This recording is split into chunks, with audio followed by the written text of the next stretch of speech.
This week, I've been thinking about the fact that people keep calling themselves lazy when you're probably not lazy. You're probably just tired, overwhelmed, or running on fumes, even. All right. So we got to stop doing that to ourselves because how you talk to yourself affects everything you do. Okay. Whether you realize it or not. All right.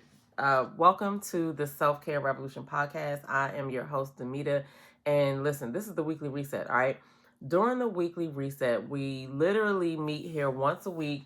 I used to have it on Sundays, but I switched it to Mondays. You get in the comments below and let me know when would you like to see the weekly reset, because what we do for the weekly reset is basically just kind of bring our focus back to ourselves, all right? Because everything that we're going to go out here and do in the world, no matter who you are, no matter what your job is, no matter how old you are, it relies on how well you are taking care of yourself, how well you are like not leaving yourself hanging, because that's pretty much what it boils down to. Because if you pay attention to yourself, everything that you need to show up for, everybody that you need to show up for, everything that you need to do, you will have a much better experience. You will show up as a better version of yourself if you focus on you. That's really our most important job. But anyway, you'll hear a lot of that from me because that's really what I believe. All right. But today we're going to talk about you are not lazy. All right. You are just drained. I say this all the time. Our parents, listen, I'm a 70s baby. Okay. There's no way my mom was juggling half of the things that we are juggling to this day. Right. Well, she's juggling some of them now, but back in the day, they didn't have nearly as many tasks to complete. On top of the tasks to complete, the things that we got to think about, the scams that are out here, like, all of the just different passwords we have to have for everything.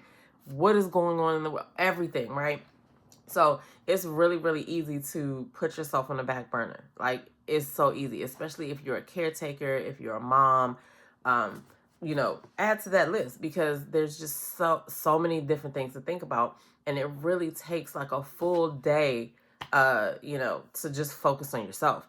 But you have to learn how to start with you and end with you, because I start my day with myself and I end my day with myself. Now, I am thinking about myself throughout the day, but I set up my mornings and my evenings so that I'm making sure that my needs are met, right? So making sure that I have food. Sometimes, self-care is going to the grocery store to make sure you have food so the rest of life doesn't get any harder than it has to be, because now you got to think about, going to the grocery store or getting food. Like, just, focus on your basics, and your basics just make everything that much easier. All right. But what I want to also point out too is that a lot of times people are waiting for motivation, and motivation, my friend, comes after the action, right? Like, for instance, this morning is one of my workout days. I usually do it in the morning, but today I didn't. I got up, I showered, and then I started work, which usually I will work out first and then start work. But I really needed to,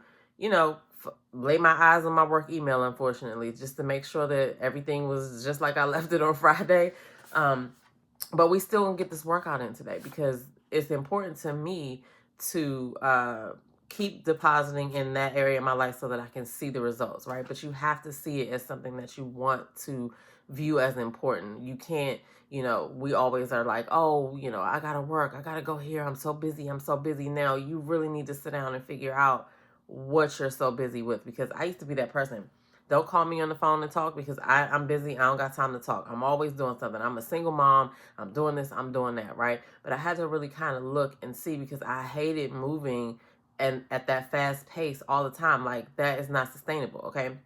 Yeah. Do I have some times where I have to be out earlier in the morning than I normally have to? Maybe I have more meetings on a certain day than any other day. But yeah, I can build up to that. I can make sure that I'm prepared for that, right? But that's not something that is sustainable day to day. All right. So if you are a person who is always running around, always feeling like you're busy, you know what I'm saying? You need to sit down and really, really assess your things that are keeping you busy, because are they draining you or are they pouring back into you? All right, because you need to be filling those busy moments with some things that are pouring back into you so that you can keep going.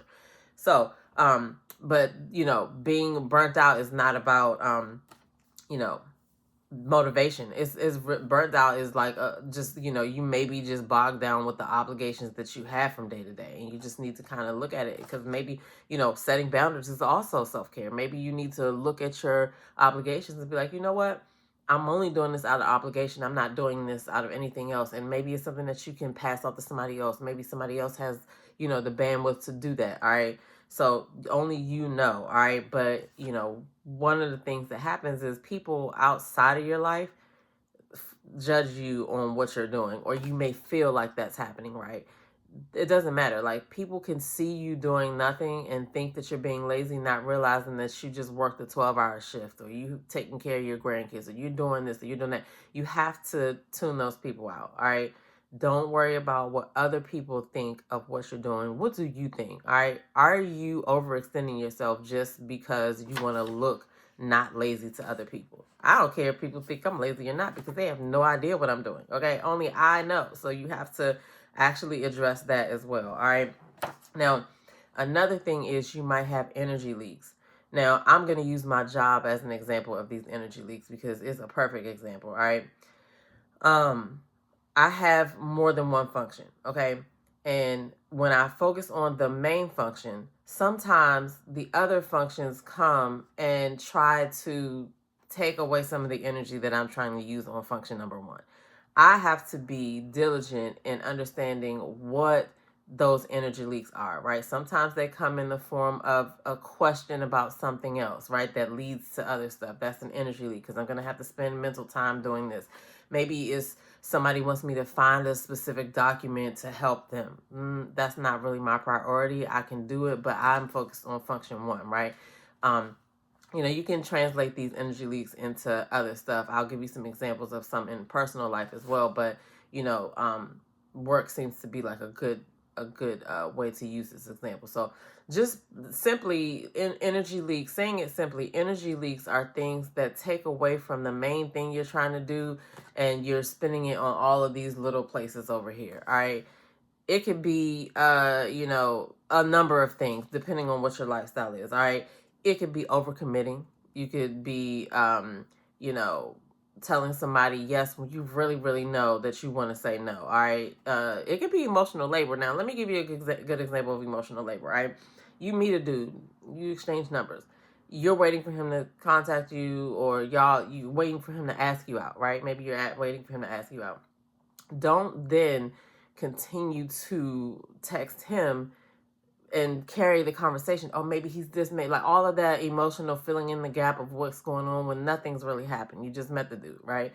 So those, we can go deeper into emotional labor or whatever, but a lot of times women do this. We think that the silence is something is happening, and really a lot is going on in the silence that you need to let happen, versus jumping in, trying to fill the conversation, taking on that emotional labor. Okay. But those are things that I need you to focus on, and really just kind of focus on what's going on in your life. What is taking away from you instead of pouring into you? Because if you have more things that are taking away, how is that going to work? All right. And sometimes you think that rest is going to fix everything, and rest is not going to do it alone. Yes, you need rest, but you need to be focused on the overall, what is taking away from you. That is the main thing that I want you to take away from this video this week. All right. I want you to identify one thing that you could stop doing this week, like something that you're doing out of obligation only, something that, is taking up, is not giving you a return on the time that you're spending on it. All right. I want you to identify one thing and get in the comments below and let me know if you feel like you are overwhelmed, you're burnt out, if people call you lazy.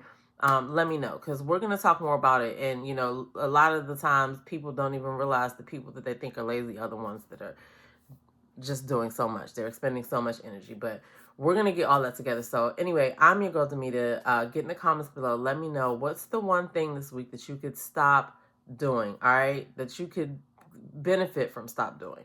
All right. From stopping doing, I would say. All right. So I'll see y'all in the next episode. Peace.